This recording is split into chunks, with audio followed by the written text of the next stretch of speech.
Rolling up, and allegedly we are live. G'day everybody, how are you going today? It is so good to see you. Bobby, how are you in sunny Singapore today, sir? Well, it's not that sunny here, but I'm doing okay, Matt. It's been a very interesting week, I have to say. Some good releases, a lot of fun stuff happening in the camera community, some great tech, all that stuff. But yeah, it's great to be chatting with you once again here on this Friday morning. And hello to everybody in the US, which is Thursday evening or Thursday afternoon, depending where they're at. And hello, hello, hello. I'd like to say welcome to everybody that is here so far. We have 6 people kicking us off, so fantastic to have you here. Please let us know where you are from and what time it is in your part of the world. Now, Bobby, I always want to start off by talking about your week. What's been going on with your week? What interesting things have happened for you? Have you seen anything? Have you heard anything? Have you watched anything? I was going to watch Mission Impossible last night, but I missed the screening of it because I was working. I was hosting an event, so wasn't able to do that. So I will try to catch it. Of course, obviously it opens up this weekend, so we got to watch that. That's the movie that has to be seen. Yes. This week, I have to say, I mean, obviously released a couple of videos, which was great on the S1R2. Finally got that video out. And on PicTime, a new service that's been online for a number of years for showcasing your photography, your video work, galleries, all that great stuff. You can sell, you can position it, you can do campaigns, send it to your vendors. It's fantastic. So I've been doing a lot of that. And that's pretty much been it, Matt. It's been kind of I wouldn't say a quieter week for me, but it's been much more of a kind of just like nose of the grindstone kind of a week. How about you? Yeah, well, a little bit similar, but I did want to start off by doing something a little bit different, which is sharing some photographs of a lens that I'm currently working on, which is here on this camera. It's on the other side of this camera. Now, can I tease it? It's mounted to this camera. Can we? No, we almost saw it. I showed a little bit. I showed a bit of leg there, but anyway. Whoa, Matt. No, be careful. So anyway, I want to show some images. Here's some images on the screen, Bobby, from this lens, and I want people to try and guess. And I want to say, welcome to Ray. I just want a shout out to Mr. Raymond Parker, fellow YouTuber, awesome gentleman. He's in the live chat today. Ray's gone through some big surgery yesterday. I want everyone to send him some love. Ray, let us know in the comments if you're in the mood, how you're traveling. Anyway, can people guess what this lens is? I'll show you a couple of images. I'm just starting to play around with this lens, and maybe people can guess by seeing the images. What is it? This is a teaser for next week, coming out soon. Can anybody guess? If you can guess, let us know in the comments. What might this lens be? What focal length does it feel like? Bobby, what do you think? It feels like a 28 at 4.5, what Costa says. I mean, I could be completely wrong, but it feels like a 28 4.5 because you don't have a lot of depth of field there. It's a 28, so it has that kind of that smartphone sort of focal length that we're used to seeing on a lot of our smartphone devices. And it's very compact. You kind of tease right there. I was a little bit like, ooh, that's sexy. It's a 4.5. Yeah, it is. Interesting. Yeah. Ooh, I want to show you... Matt's in the alleyway there. Look at that. But those images right there. I wanted to show you this one because look how good that looks. Anyway, there'll be a full review coming out. But I do want to show you one thing because you talked about depth of field. But check that out. Look at that. There's some. Oh, you won't be able to see it yet, but in 20 seconds you'll see. You'll see this shot where there is actually short depth of field. Anyway, there's a little bit of a demonstration of how my week has been going. I've been testing out this lens, and you will see it early next week. But anyway, let's get back to the topics at hand, and we'll go back to. Okay. Oh no, that is the wrong 2-shot. What's going on there? We've lost. Oh. What happened? Why did that happen? That's weird. I didn't change that.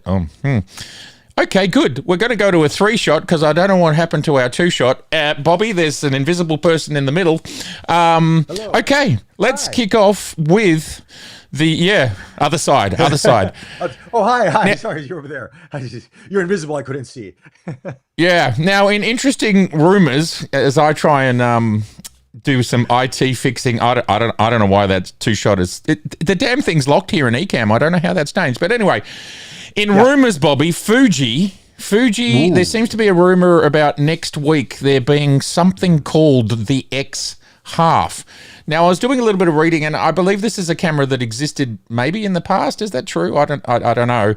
And have you seen the rumors? Do you have any idea what they might be talking about there? I have seen the rumors, and it looks pretty legit. I mean, obviously, we're seeing some actual photos of the camera in hand. Looks very small, looks very retro. Almost looks like a kind of a micro Leica M3 in some respects with an advanced lever, which makes it very interesting. So this could be, I mean, there was rumors of this for a while previously. I think when Pentax released the Pentax 17, obviously the half frame film camera, that there would be talks that Fujifilm would do something like this as well, or somebody would do something like this, which would be, you know, obviously you just kind of flip the sensor, you go in more in portrait mode, and then you have a kind of a half frame sort of look. This could be a very fun camera for a lot of people. I mean, I don't know how it's going to be executed yet, but if it is true, which obviously I think the rumors are pretty substantial at this point in time, you know, I mean, these don't look like AI images generated from ChatGPT, that we're going to see something pretty fun, and it looks like it's not going to be that expensive based on what I'm seeing. So, yeah. And what I want to show, walk around camera. Yeah, cool. What I want to just show is the teaser trailer. So there is actually, so we know this announcement is actually, it's real. It's actually happening. And we're just going to jump over here to a trailer that is on Fuji's website. So you might want to check that out. But it's got this little window on the back that's showing, you know, like Provia or Velvia or whatever. I'm guessing that's a little screen for your film simulations. You'll see that coming up in a second. But I just want to go back to that there. For someone, myself, I used to shoot all of those different films. The Sensia, the Provia, the Velvia, and so on. Sorry, I've got to go back to the live stream stuff. That is pretty cool to me, that there may well be a window. Can you see that now, Bobby, on your stream? I am delayed. I'm delayed. We are significantly delayed. I still see our middle person right here on YouTube, so I think everybody's a little bit delayed on that. We must have a very long delay today. Anyway, it's a picture of the back of what appears to be the back of a camera with a little window on the back that's showing the word Provia, which is obviously film, but there is no film, so it must be some sort of little miniature screen. Anyway, I think it's really cute. You can see that now? No, you can't see that yet? Let me see. No, we're still delayed, man. We are very delayed. I think we're 30 seconds delayed on our stream here from what we're talking about. We're delayed into last week. That's pretty amazing. All right. Well, we'll go back to us. I don't know. Maybe are we still live? Oh, there it is. There it is. I got you. There it is. Okay. I just refreshed it. So yes, I see it right there. Half the size, twice the story. A little bit of Provia there. So okay, looks like we're getting a bit of a vintage vibe to this. It almost looks like a back of a film camera. You know what I mean? When we see that kind of DX reader, so to speak, or that window. So this could be very interesting. I mean, if Fujifilm digs into this more with something like this, they make it affordable, they make it small, compact, easy to take around, capture some really cool photos. This could be a fun camera, and I'm guessing it's not going to be that expensive. It's probably going to be well under $1,000. You know what I mean? This could be. What do you think? What do you think the half X? Does that mean it's like Fuji or APS-C? Does that mean it's like half APS-C? Do you reckon that's what they're talking about? Hard to say. You know what I mean? I think what they may do, this is my opinion, I could be wrong, is they flip the sensor, or they're actually going to crop the sensor and they're just going to make it like a half, you know, I mean, maybe it's 12 or 15 megapixels, who knows, or 20 megapixels. You know what I mean? I don't know. They may do something like that. But I mean, it seems to be, half a frame. I don't know. We'll find out. We'll find out soon enough. Well, it's not long now. I just got to say some hellos. We're saying hi to Ray, Costas, Z Wade. How are you, buddy? To Jay Blue, to Joe. Great to have you in the house, Joe. To Ron, Trevor, Enrico, and O Arnold. From Kentucky, Louisville, Kentucky. Fantastic to have you all here. If you are part of the stream, we've now got 46 watching. Say hello to us and where you are in the world and what time it is, because I love the fact that we are broadcasting around the globe. It's a super cool thing. So anyway, exciting stuff coming from Fuji next week. This week we've had exciting things from Lumix and Sony. Let's start with the release from Sony, might I say, is still a rumor, But the rumor sounds pretty compelling to me that it's, well, I mean, look, Sony Alpha Rumor basically says, yeah, this is solid. And it's an FX2. Who would have thought we needed an FX2, which has got a tilty, allegedly it's got a tilty EVF. Have you seen those rumors, Bobby? I did. I watched it last night. I watched the video on YouTube last night. I mean, it looks interesting. It does make sense, though, because that's always was one of the hiccups with the FX3 and the FX30 respectively, is that there's no EVF, and some people do need it, especially if you're outdoors and you need to sort of block that exterior light and you're focusing on that. You need an EVF of some sort, and obviously you could use attach a display onto it, put a box around that, but it's just cumbersome. So this is a very smart move if this is actually true, and being that it's essentially an FX3, or maybe it has here it's an A7 IV sensor with the dedicated AI chip, so that would be even a better. Potentially even better camera than the FX3 in some regards. Because, I mean, if you go down I don't know, man. This is gonna be very interesting to see if it is or not. Here's the thing with Sony Alpha Rumors, and I know this gentleman Andreev, I think his name is. He does a very, very good job sourcing information, but sometimes the information is wrong. I mean, and I know we get things in advance sometimes, and we're reading it and we're like, that's not the actual specs. So I would say let's take it with a grain of salt right now and wait for probably next week when more final specs. But I would say it's probably not as good as the FX3, but maybe they're trying a different body style to see how this takes to the market. And then from there, if it does well, we may see that in let's say the FX3 2 or whatever it'll be called. Yeah, look, it's very exciting. And I mean, it's almost like, how can you get more SKUs out of the sort of small bodied, because we've got the ZV cameras, and we've got the A7C, and we've got the A7 IV, and then we've got the FX30 and the FX. Anyway, there's lots. We're going to know in a week or two. Let's jump over to the Panasonic, Bobby. Ooh. And I'm just going to throw that up on the screen, the Panasonic press release. And so what we're seeing here is the S12 and the Lumix S12e, as well as a very interesting lens choice from my perspective, the 24-60 f2.8. And I said straight away, it was like, well, why have they given us 10 mils less?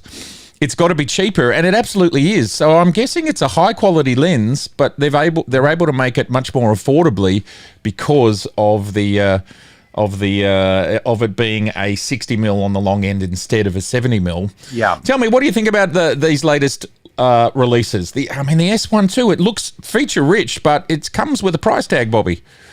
It does. Obviously this is about $100 less than the S1R2, which is considered their flagship camera. But then again, I'm thinking Lumix is changing the definition of what flagship is. Usually in a company, a brand, there's one flagship and everything follows.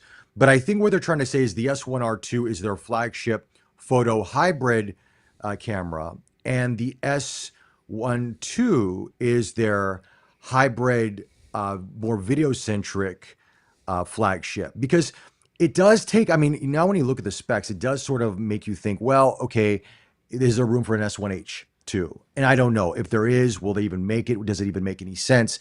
And because it's only $100 less than the S1R2, I kind of feel like this is going to be their video-centric camera going forward. And it does make sense. When you look at it, it's got some specs that we're familiar with here in the Nikon community with the semi-stacked sensor.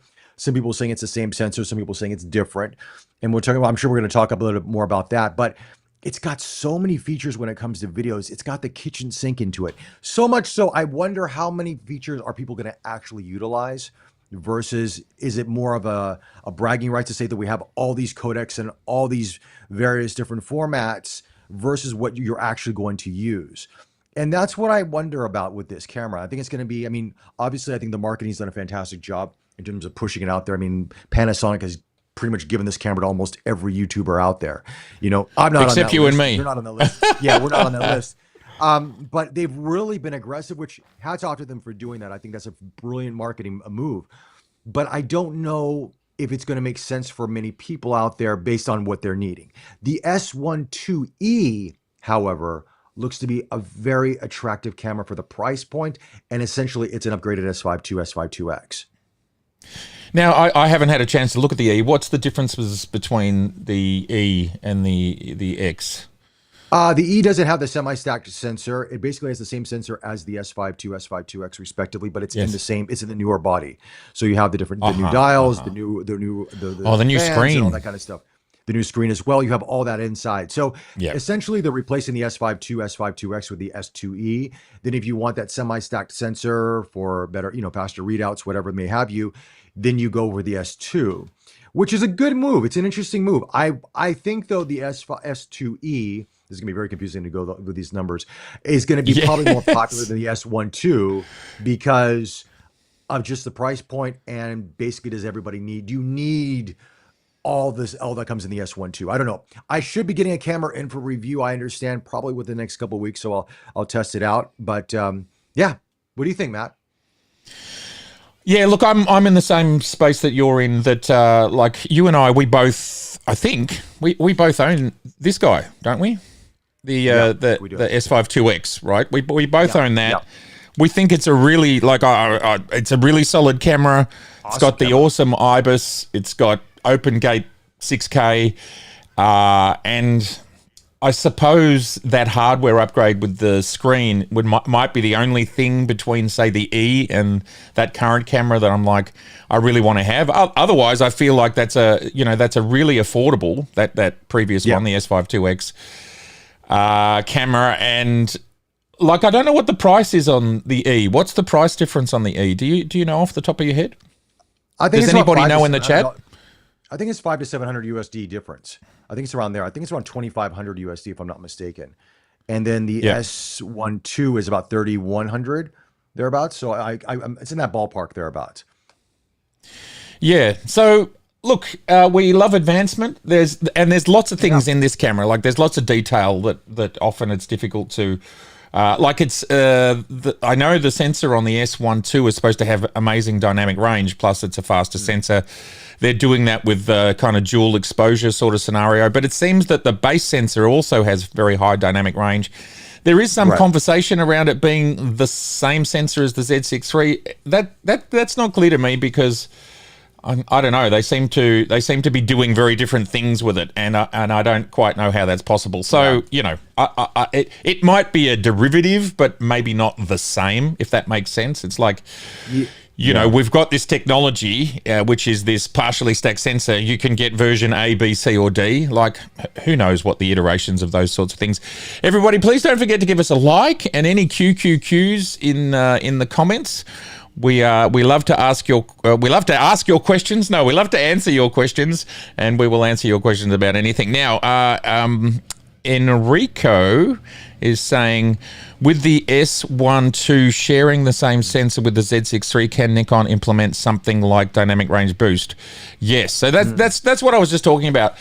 It seems though that the base sensor of the S1 II has pretty high dynamic range, and it just look, I haven't tested it, and I don't know side by side, but it does seem to be behaving just a little bit differently. But anyway, that's okay. We've got a few more people. Sorry, you go. You know what I think, Matt? I think what it is that it could be the same sensor, but it's also the direction that the camera companies are going respectively. I mean, Nikon is still, they're still photography centric. Yes, they have added a lot more video features in the Z8, Z9, Z5 II, Z6 III, but they're still photography based, where Lumix is really catering towards the video people. If you look at the reviews on the S1 II, it's primarily about the video features. I think Chris Nichols from Petapixel did a great job talking about photography, but every other video is talking about video first and foremost, with photography as a secondary aspect of it.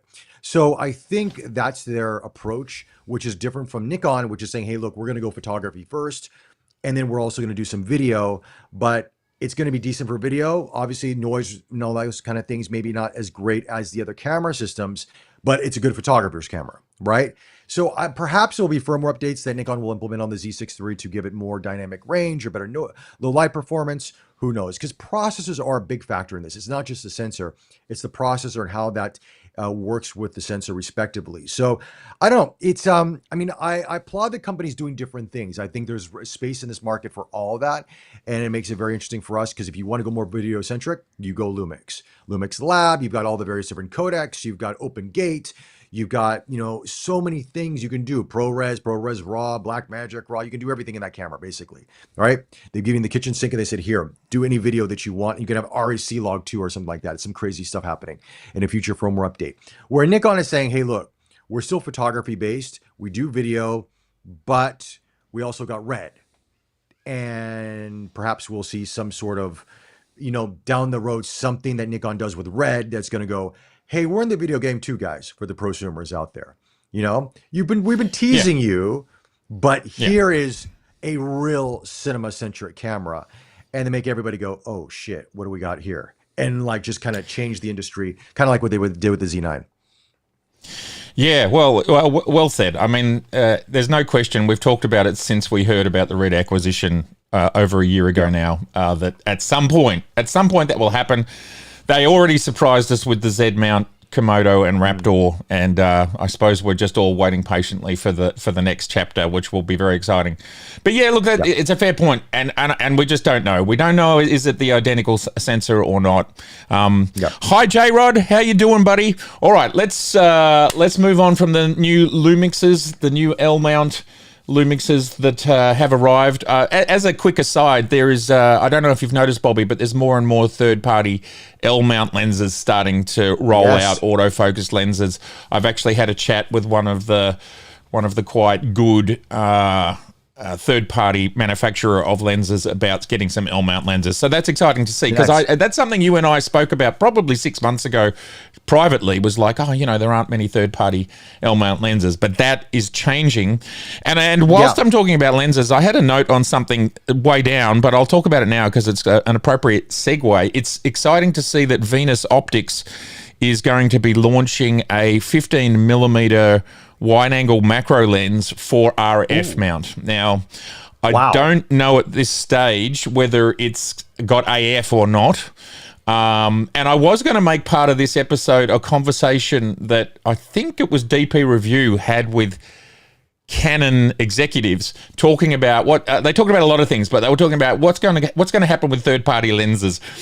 And I don't know whether it was translated, but there was this very cryptic comment that, something along the lines that we want to ensure that we keep our customers as happy as possible and we look after their needs and what they want to do in the future. So the future may look different to the current. With something like that. In other words, I think they're saying things are going to change and we're going to see more RF lenses from third parties. I think. I couldn't quite work it out. If anyone else has read that article and has any thoughts on what the comments of the Canon CEOs, the EOs, was talking about, please let us know in the comments below. But I think it's really great to see a third-party lens for the Canon RF mount. We haven't seen many, and and Venus Optics, which is Lauer, among other things, they're a very reputable brand. I don't know if you got to review the 10mm super wide angle lens that came out last year. It was an autofocus lens. It was a very, very good lens. So they're doing good things. Anyway, there we go. Now, we'll talk about firmware updates just for a little quick second. Firmware updates for the Z6. Who thought it would ever happen? The Z7 and the Z30. The thing about these updates are, the reason this is not the headline of this episode is because they are in each case literally fixing one minor bug that in my 7 years with the Z6 I've never seen occur. But I just find it fantastic that Nikon will still iron out even these minor bugs 7 years later. So yes, you may want to update your camera, and I think it's version 3.80 for the Z7 and the Z6 and version 1.20 for the Z30. Interesting. Has anyone in the comments upgraded any of their cameras yet? Are you going to upgrade yours, Bobby? Do you have any of those cameras? No, I don't have any of those. I don't have any of those at all. Z8, Z9, that's where I'm at with that. So yeah, I'm out of that picture. But for all those out there who do have those cameras, congratulations, you got a little bit of a firmware update. Nikon hasn't forgot about you. It's amazing, isn't it? It just keeps rolling on. Now, I wanted to touch on. Now, we a couple of weeks ago we looked at map camera. Now, let me just find the link so I can throw it up on screen. Because it keeps changing every month. Let me just load that page up there. Loading. Come on, you can do it, internet. Tokyo's not that far away. let's oops. All right, there we go. Yep, it's oh, the auto translate. I just got to get that auto translator going. Translate to English. Okay, here we go. And as you can see, Bobby, I got our 2-shot back. I don't even know how I did it, but it's like magic. Wow, that's amazing. Look at that. Yeah. All right, here we go. Here we go. Get the web. We're getting the web browser up, and all right. So this is the month of April, and in the month of April, we can see that the Z5 which is what we kind of thought when we were looking at the last one. I didn't realize that, you know, you and I, we'd seen the Z5 but it hadn't actually started shipping yet, which is why it wasn't even on that list. Of course, it shipped, well, I don't know how long ago it shipped, like maybe 3 weeks ago or something. It started actually shipping, and it's in #1 position. What I think is amazing, Bobby, is the X100VI is still in 2nd position. Now, there was a note made on Fuji rumors, which they actually make notes. Map Camera tell you, you know, about each camera and what's going on. They actually said there's a massive gap between 2nd place and 1st place. So obviously the Z5 on launch sold very well at Map Camera in Japan. Then we have, of course, makes perfect sense, the new GFX Fuji in the 3rd position, which was also released in the month of April. And then the new Canon. So we've got 3 new releases sitting there in the top 4. But just amazing to continue to see that the Fuji is sitting up there at #2. Then, sorry, Bobby, you go. No. I'm just looking at the chart here. Yeah. And then we've got the Fujifilm X-M5, the Ricoh GR3X. So some of these cameras have been around a long time. Then the Canon coming in, the R6 Mark II in 7th position. That's a camera that's about 2 years old. So that obviously sells really well. The Sony AC2 selling really well. And the GR. So isn't that interesting? The Ricoh, basically the same camera. Is the X the black and white version, or is that the 35mm version? What's the difference there? The X is the 40mm version, and the 40mm. Okay. I think it's like 28 or something like that. So so it is amazing You go. No, I'm saying these cameras have all been popular over the past couple of years. I don't think we're seeing a big change, to be frank with you. I mean, obviously we have the Z5 the GFX 100 RF, the PowerShot V1 from Canon, which is getting a lot of traction. Fantastic camera. XM5 is gaining a little bit of traction over time, but the Ricos and the Canons, they're all still there. So, I mean, we're seeing a trend to smaller cameras. I think that's what we're seeing for the most part. I think these very large, big DSLR style cameras are sort of phasing away. And I think that's what the trends are showing. Well, one thing to keep in mind, this is Japan, and a lot of people probably are using cameras for all sorts of things, for fun things, you know. And I suspect if we could get the numbers from other parts of the world, they might skew a little bit differently. The other thing that we observed last time was that there weren't many interchangeable lens cameras. It's good to see there's actually a few interchangeable lens cameras in this month. And to round out that list, we have another new camera, which is the Z52. Really quite interesting to me to see that there, because it's been out for 6 months or something, maybe even longer. Because that was late last year, wasn't it? That was November or something. So good to see that that's still going strong. Anyway, there is the latest from Map Camera. Let's have a little bit of a look in the comments. Hello to John. Welcome. Great to have you here. We've got Turkography, I don't know how to say that, saying would love a Z7 then using the Z5 as a backup. Yep, that could be a lot of fun. Sure. Yeah, anyway, that's that. Let's go back to our beautiful 2-shot. Hello, there we are. We're back. There we are. We're back, baby. We're back. We're back. All right, now, what's next on my list of awesome topics? Now, anybody, if you've got any QQQs, don't forget to QQQ them. What is it that you've been doing or shooting this week? We'd love to know. Now, another thing I wanted to touch on was that Capture One. Who out there uses Capture One? Anyone in the comments? Do you use Capture One, Bobby? I have a subscription. I haven't used it in a while. I should use it, and I don't because I like a cloud-based storage system. So I tend to use the Lightroom predominantly for most of that because I just don't want to store all my images on a hard drive. But I hear, obviously, there's been some upgrades. There's some updates. Now it can do I don't know, some sort of cleanup now on the face. I'm not too sure. What has it got? What are the new features on it, Matt? Oh, well, so they've got some AI editing tools. So I suppose one of the things about Capture One was the editing tools were pretty minor, and it's just not at the level of, you know, what we now find in Photoshop, which will basically reinvent a scene for you. You know, it'll build a background for you. It'll do all these sort of things, which is not necessarily exactly what I'm looking for, but sometimes you know, you want to clean something up like a car or anyway. Yeah, it's currently in beta, so I haven't used it, but there's just better tools for pixel editing as opposed to just, you know, changing colors and brightness and all the other stuff that you can do, the non-destructive stuff. So that's in there. But I think the thing that was most interesting out of this announcement was not the new features, which I'm sure are very exciting and we'll talk about in the future, but they've changed their logo. Now, let me see if I can find... Yeah. Let's see it. Let's see it. Let's see the new logo. I'm going to try and find it. You can just talk for a second while I try and find it. You can feel. Go Phil Bobby. A new logo is always exciting. A new logo is always exciting from Capture One. Yeah. You know, but here we go. We're still waiting. Yeah. We are still waiting. It's coming. For that. You're going to have to wait a minute. You're going to have to wait your 20 seconds for it to appear. But there it is on DP Review. And I've got to say, whilst people wait for that to appear, and just let me know when it appears, Bobby, so then I can talk with more... oh God, what button did I pressed the wrong button and it disappeared. You press the button, you press something. I tried to get rid of the ad, right? I tried to get rid of the ad on the screen and I went to the ad. Anyway, has that Look at that. Yeah, it's got a circle with a C. Wow. Yeah. I got to say, I think I like the old one better. What does everybody feel about Capture One's? Let us know in the comments, people. What do you think of this new Capture One logo? I don't know. You got an Anytime Fitness pack. You got Anytime Fitness on there, so it's like it's so great that ad is looping there. Isn't that fantastic? It's just not what you want when you're live streaming. But anyway, and what happens when I turn it off? Will something else pop up? Oh, good, it's gone. No, we're back to the logo now. We're back to the logo. Yeah. Oh, was that? Yes. Oh, sorry. I see. That's the delay. Yes.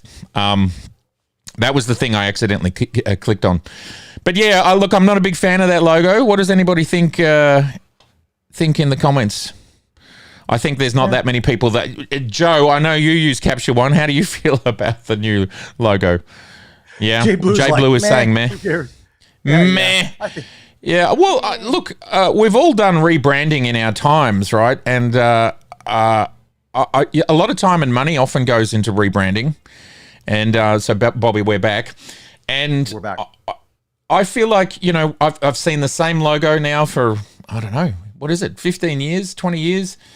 Yeah. And is this a big step up? Maybe we'll get used to it. Do you think we'll get used to it? You know, like everything, Matt, in life, we do get used to things. I mean, I'm okay. I mean, I'm not going to. I'm not going to lose sleep over this one. I mean, it looks like it was sort of, you know, conjured up out of AI. You know, but it is what it is. Yeah, it's a good point. Know, as long as the software works, I really don't care what the logo looks like that much. You know, but yeah, fair enough. May be Let's move on. I may be different. Let's move on. I may be all right. Yeah. Let's move on to an actual serious. No, we'll move on to a serious topic, which is tariffs, and we've had some advancements in the tariff conversation, Bobby, haven't we? Yes. This Monday, I believe on Monday, the most recent Monday, we now currently have the Chinese tariffs. And please let me know, because I don't live in America. Let me know if it's changed since then. But we've gone from 145% tariff to now a 30% tariff on goods coming in from China. Is that correct? Is that still the case today? It's about 30%. Yes, it's still that case today for 90 days. So basically, products coming in from China will now be able to be shipped and sent into to U.S. respectively. There probably won't be a big bump up in price, if any. I mean, I would say if you see any sort of increase, maybe 5 or 10%. I think the companies will probably eat the 20% for the most part because they do have a large profit margin anyway. But I mean, it just means that I think a lot of the people out there that are looking for products that are made in China will have access to them. Whereas before, not many products were coming in. Some Chinese companies were not even sending their products over to America, like DJI, for example, which we'll talk about the Mavic 4 Pro in just a bit. Due to the tariffs, they weren't able to send their products out to the US. But I think now we'll be seeing those coming in. So, I mean, it's a good move. And I think obviously deals will be made. And I'm sure by August, we'll have a solid deal and I think all this will be behind us. You know, I mean, I think it was just a little bit of a bump in the road, but I think it's really about more of a market access for American products to go into China more than anything else. And once that's allowed to happen, I think they'll work it out. You know, so I mean, we try to keep it. I mean, I know some creators I see on Threads and on YouTube keep it very political. My take is like it's way above my pay grade. We just do what we can, Matt. You know what I mean? Yeah. Well, what I'm interested in is how people are reacting in the sense of, now that this has happened, because a week or two ago we talked about accelerating our purchases to purchase before the tariffs became active on the product they might want to buy. And hey, Seth Miranda, he's in the house, buddy. How you doing? Do you feel like going live? Let me know. Write to me on WhatsApp. Anyway, we talked about people maybe purchasing sooner, and now we would say probably, wouldn't we, Bobby? Maybe wait, because give it another little while and 30% might become 10%. And then if it is 10%, then there'll definitely be no impact. Yeah, I mean, I guess so. I mean, again, these companies already they're factoring their pricing in, and I don't think we're seeing much changes in the marketplace on pricing. So look, buy if you need to buy. If you don't need to buy, wait. But if you need to buy, buy. Because here's the thing, once the prices go up, a hard chance they're going to go down. You know what I mean? It's not like they're going to say, hey guys, today the Mavic 4 Pro is $3,700, for example, but the tariffs are down. We're going to bring it down to $3,200. Probably not going to happen. Maybe it will, not. Possibly not. So again, I think if you need to buy it, and just kind of bite the bullet. If you can wait it out. Yeah. Very, very good advice. Very, very good advice. And speaking of the Mavic 4, let's talk about this. Let's talk about this thing, man. What do we call this? The 9/11 of drones. Dude, I mean, it looks like a beast. Man. Yeah, it's awesome. Talk me through it. I mean, I don't know. I haven't tried it. I want to go down to the store to see it. The camera system looks phenomenal. It looks like a big jump up from the Mavic Pro 3, which I think a lot of people were a little bit, they were a bit mixed reaction on that one because the main sensor was good, but the other sensors or the other cameras were not. Whereas DJI sort of upped their level and said, we're making all three cameras fantastic. Plus it rotates 360. I love the way the display, you can rotate the display and the camera on the drone rotates. Dude, I would love to get this drone, but my kidneys are not that valuable on eBay. Well, you've run out. I can probably buy. You're on dialysis as we speak. yeah, I am. It ain't gonna work. Yeah. So, I mean, I'm gonna be in dreamland on this one, but I love what DJI did with this. I mean, I am just drooling at the mouth to get this drone, but yeah, kidneys are not gonna do it for me. How about you, Matt? What's your thoughts on this? Well, firstly, I wanted to ask, what's the laws like in Singapore for actually flying, though? Because that's the biggest problem. So you can fly it in your apartment. Yeah, you basically that. You got 3 or 4 locations you can fly. Now, however, what Singapore does allow that if you do get a drone license, then you just call into air traffic control. You tell them that you're going to be flying at a specific location for what time. They'll approve it. Then you can fly and take your footage, and then you just tell them when you're done. So that's what a lot of people are doing for drone photography and videography now, is that they're actually just getting a licensing and doing it that way. So you get more spaces to fly. Otherwise, though, I mean, it's very minimal here. And I think it's like that in a lot of countries. And that's where I think the drone market is an interesting time here.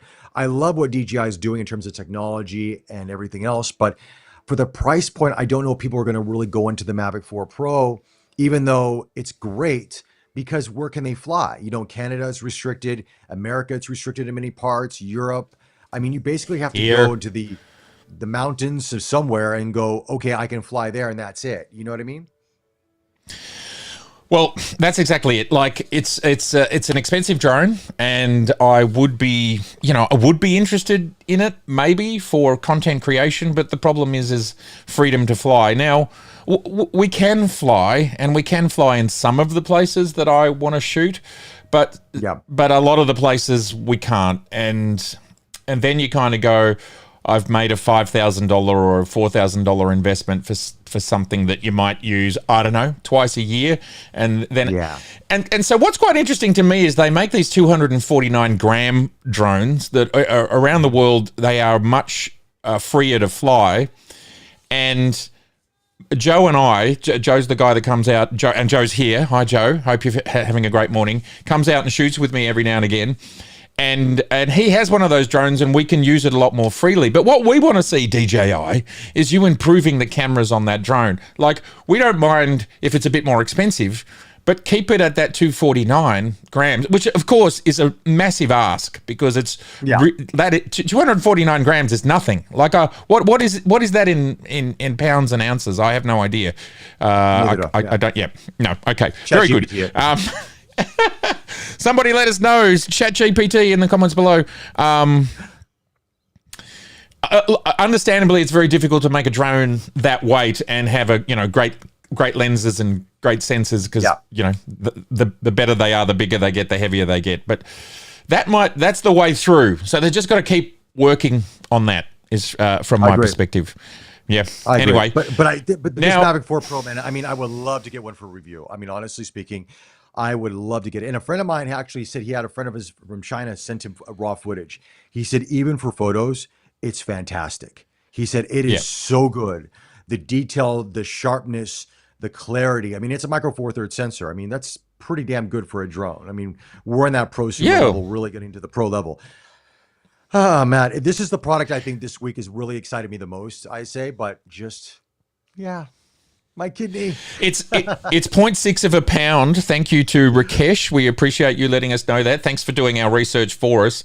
I mean, that main camera is 100 megapixels, and I watched Kai's review of it, and he said the Hasselblad component is the color. It's the color is the Hasselblad part. So, and even the images that he was showing, just sort of flying around a paddock, looked really good. I mean, that's the biggest thing for me. Is it's like, here we are out shooting with our mirrorless cameras. We're shooting with 35mm lenses. Everything looks so beautiful. And then you go down to these tiny sensors and it's like, oh man, it doesn't look quite so good.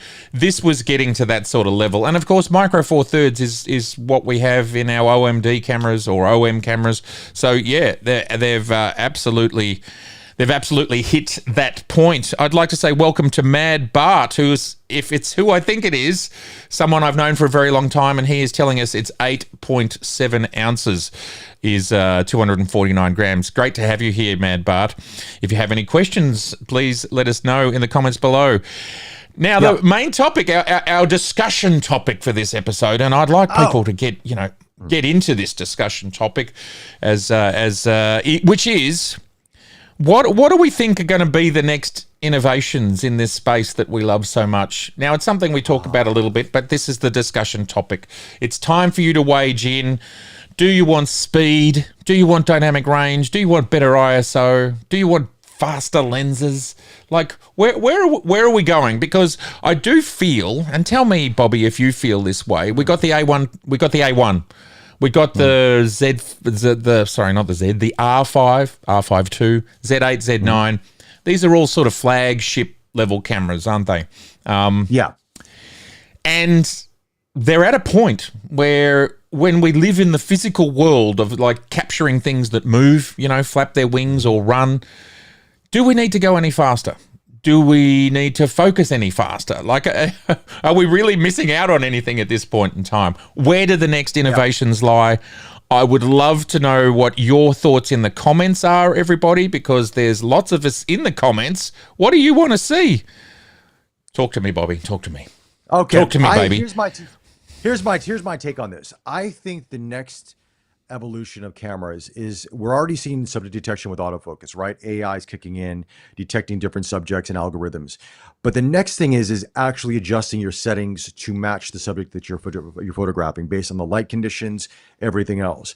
I think that's what we're going to be seeing going forward. Pretty much, we've always stated the same, aperture priority, shutter priority, program mode. You may get some variations with Canon, I think TV mode and a couple other options out there. But for a camera to actually look at your scene and tell you and recommend the best settings based on light conditions, the action, the movement of the subject, everything that comes into play, basically you're just going to be about composition, and the camera will do everything else for you. I think that's the future of photography, where I see things going, especially with AI. I could be wrong, but I think that may be where we're headed to. Obviously, better connectivity. We're starting to see more of that now with Nikon Cloud and Lumix Lab and other services out there, where basically you don't even need a card anymore. You got internal storage. It just uploads to the cloud as soon as you have data connection on Wi-Fi. It's uploading your images and you're good to go. I mean, you sort of have that now, but I mean, in a much more seamless way where you don't have to think about it. You don't have to press any buttons. It just does it. So these are the two advancements I think they're going to be happening. And of course, better battery life. I mean, we could always use better battery life, but these are the two big ones. What about you, Matt? What do you think? You've done a great job there, Bobby, of talking about two interesting things. And you know, they're done with sort of software rather than hardware, which is interesting to me. Like, does that mean? I mean, of course, more processing power is hardware. I suppose I'm thinking of like, what's the sensor technology that we? Yeah. What advances can we see? And I think it's something that we've talked about a lot in the past. Is it's getting harder and harder to squeeze more out of that silicon wafer that's sitting at the back of our camera. It's getting harder and harder to make them fast and have dynamic range. We're seeing innovations like essentially dual exposure happening super quickly, which is the way, for example, the Red Raptor does it. It's the way the new Lumixes are doing it. And that's being done with processing speed rather than innovation in the sensor, if that makes sense. Yes. These are still, like, in both cases, they're both still high dynamic range sensors, but like the Raptor is 15 stops or something, and then it goes allegedly up to 20 plus stops by using this, you know, basically two frames and combining them.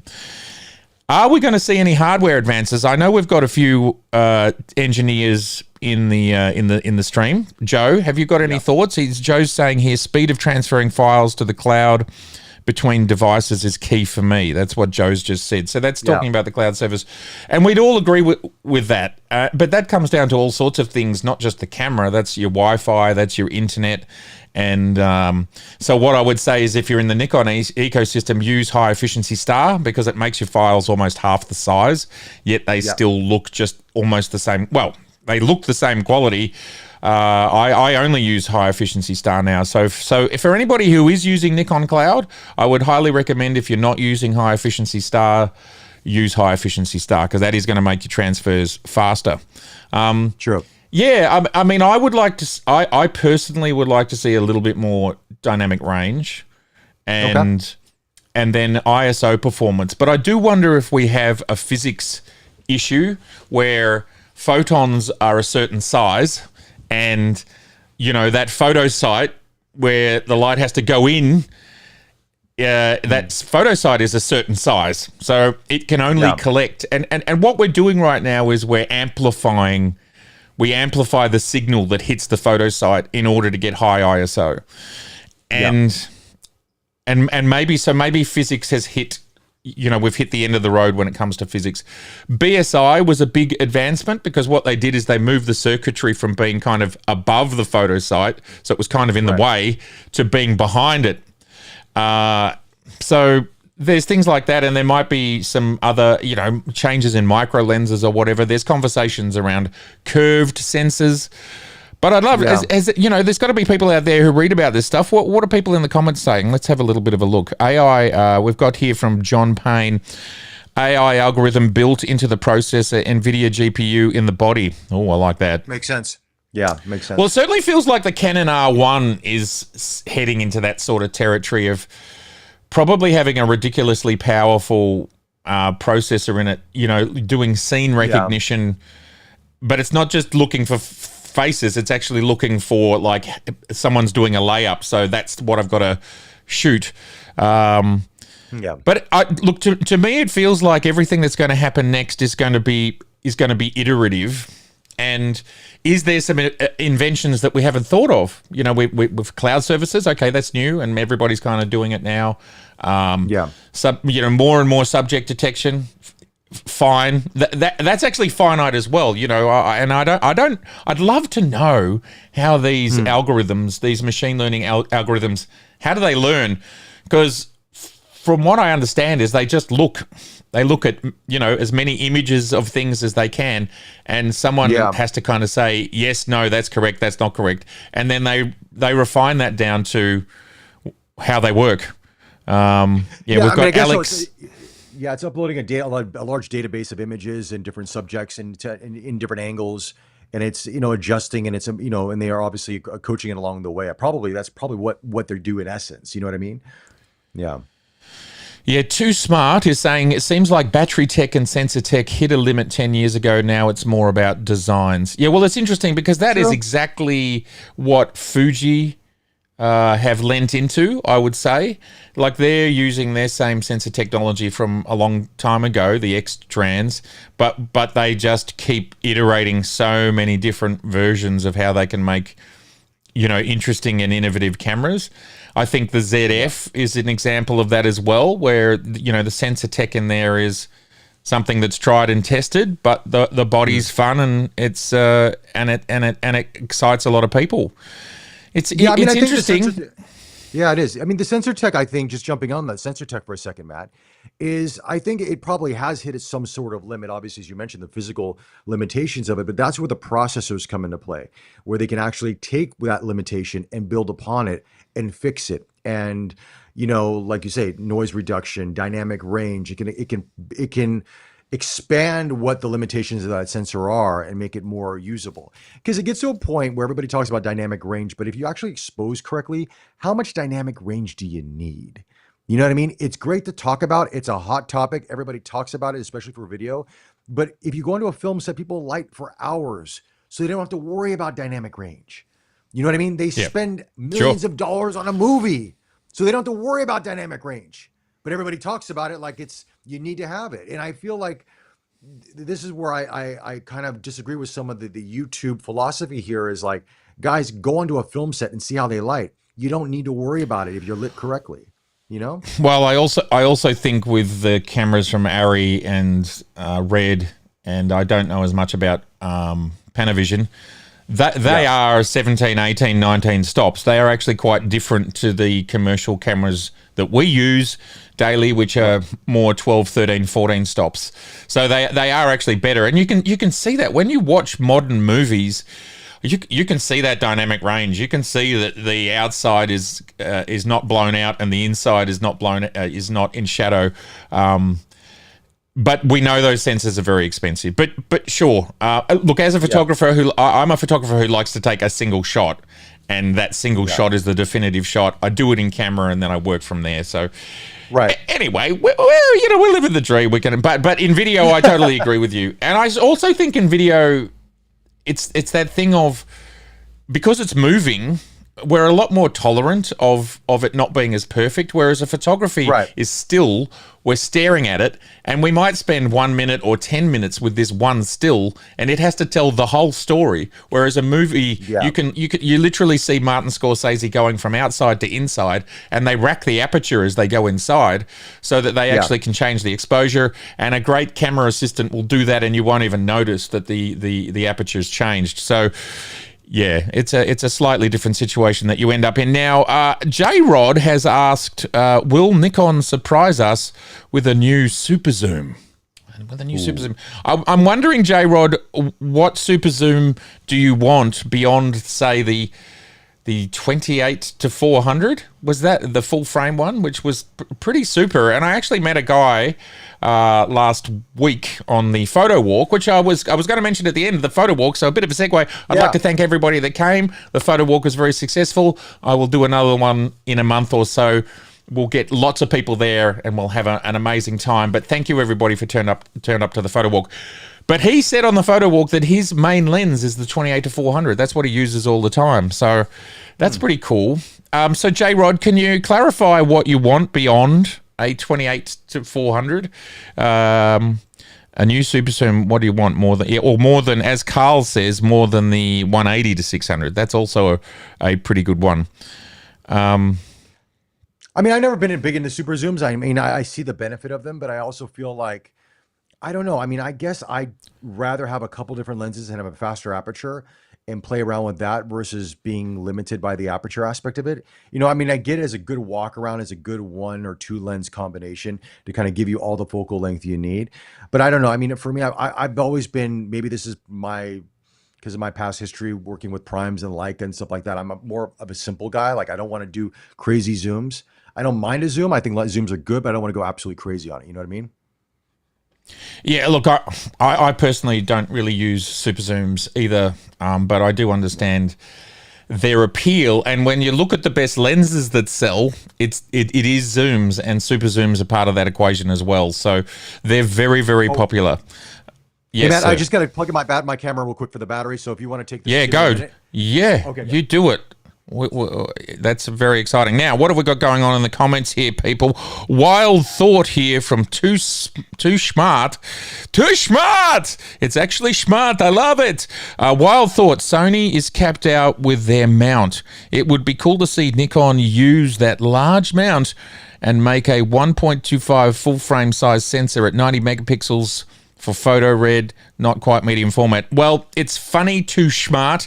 If you go back on my channel about, I don't know, 5 years ago, I made a video about exactly that. Would it be possible to fit a small medium format sensor in the Z mount? I kind of feel like some sort of version of that would be possible. And that would be, I'm so glad you brought that up because I forgot to think about that.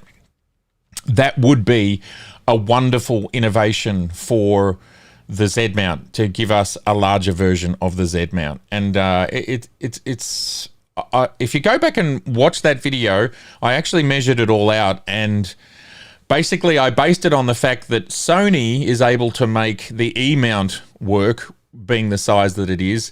If you apply the same principles that Sony is applying to the E mount to make it work at 35, small medium format would work for the Z mount. I hope that makes sense to everyone. That is how I worked it out. So look, but the problem with any camera manufacturer is they need to be in a position where they're going to be able to sell enough units of anything that they create. And the thing about making a larger sensored camera in the Z mount is that you potentially need glass to go with it. Now, I did quite a lot of research at that time, and longer lenses like telephoto lenses are better at covering that larger image circle that's required. Wider lenses are not. And there were even a few people that mounted some GFX lenses onto the Z mount and that they were working. And that was 5 years ago. So it is possible, and I would love to know whether a lens like the Plena, which we know has a larger image circle, is that already ready for medium format? A Nikon small medium format, who knows? Because just talking about the innovation idea, Bobby, you might not be able to do much with the sensors, but what if you just make the sensor bigger? Which, of course, essentially, I think Lumix is doing that. They've kind of, they've had huge success with the GH products, the GH3, 4, 5, 6, 7. I think we're up to. But they must be starting. The reason they're pushing into this full frame space with the S1 and S1R and all that, and because when I first started looking at that mount, I didn't realize that that range of cameras only, and the L mount alliance was only something like 2019, and I didn't realize it was so young, and I was so surprised that it was so young, and so bigger is better, Bobby. Yeah. That's what they say. That's what they say. Speaking of which, obviously, I think there's rumors of Leica coming out with a new upgraded S camera system, a medium format camera system. And obviously the lenses that they've had for that system are quite old. You know what I mean? They're for a different mount altogether. So would they adopt the L mount and go into the medium format and use the same lenses? Because obviously optically they could handle a 100 megapixel sensor. Or would they say, okay, we're going to come up with a whole new mount altogether in the L mount, so to speak, for medium format? So I don't know. It remains to be seen. I think they may try to adopt the L mount for medium format if they can, or make it possible. I don't know if the image circle on the back of the lens is large enough, but I think it may be. I think the L mount's quite large. I don't have a measurement tape, or I can't really measure it, but it is a possibility. That's just my thought. Again, wild speculation. Who knows? But going to that medium format space, it would make sense. And if they could do that, then Nikon could do it with the Z mount if they choose to go medium format. Because again, medium format from a financial standpoint isn't a big money maker. You know what I mean? It's for a specific use case, but would it be for the masses? Possibly not. Would the R&D and would the fabrication and time to make these products, would it be worth it? We all dream, but again, if it's only like a few thousand people that are buying the cameras, does that make sense financially? And I don't know. You know what I mean? Yes, sir. Now, Costas has asked, the Petapixel guys are going to be recording a podcast live from Build, B-I-L-D. Build. Well, I've seen it, but I didn't look into it. Must be some sort of photography festival. Costas rightly asks, when are we going to see BAM live at Build? Well, you know, our budgets are absolutely massive. I mean, just the catering budget for Bobby and I is epic. I mean, you'd buy three Z9s with it. The budget's outrageous. So we're basically 2026. We're gonna be at every festival. In real terms, I'm in Australia, which is about 14,000 kilometers from everywhere. Bobby's in Singapore, which is about 10,000 kilometers from everywhere except Australia. And we would love to go to every festival in the world, wouldn't we, Bobby? So what we're looking for is anybody who's either just naturally very wealthy and wants to sponsor the channel, or maybe there's a big camera company who wants to, or third party accessory, SanDisk. Like, who knows? Anybody? Never know. We would love to be at all of those things, and we're just working on the practicalities. Right, Bobby? That's true. Matt, you couldn't have said it better. I agree with you. You couldn't have said it better. Thank you. You're very kind. Very good. Well, so at the end of the day, we're going to have... from our discussion today, we're basically saying that any innovations that come in photography are most likely going to be more software, firmware related. We feel like hardware is peaking, but what else can they do with the hardware? And basically the summary is that it's the aesthetic stuff, which we see Fuji doing a lot of. We see Nikon doing a little bit of. But companies are still... They could do more. Still little... Nikon could do more. Nikon could do more. I agree. Yeah, the SP, man. I keep talking about it. Where is it, baby? I mean, there's so much DNA. There's so much DNA in Nikon's history that they could pull from. And there's got to be some people there that sit there going, well, the ZF did well. What's next, Yeah, I agree. And talk to B&H. Ray's saying talk to T&H. We got to that time. Everybody, I have got a hard out, so I've got to be somewhere shortly. So I wanted to say, thank you to you, Bobby. Thank you from you in Singapore. I wanted to say thank you. Singapore thanks you, Matt. We thank you, Matt. Thank you, Bobby. I want to say thank you to everybody in the chat for being and joining us here this week. It's been so fantastic to have you here. And thank you, Peter, for the 100,000. I know it happened a few days ago, and it's a very exciting milestone to hit. It's been wonderful to see you all. We'll see you all next week. Have a very safe and happy week. And please make sure you get your camera out at least once in the next week. Yeah. And I want everybody to tell me in the chat next week. Tell Bobby and I. Oh, God. I need some water. Bobby, say something. Yeah. Tell us next week what you took a photo of.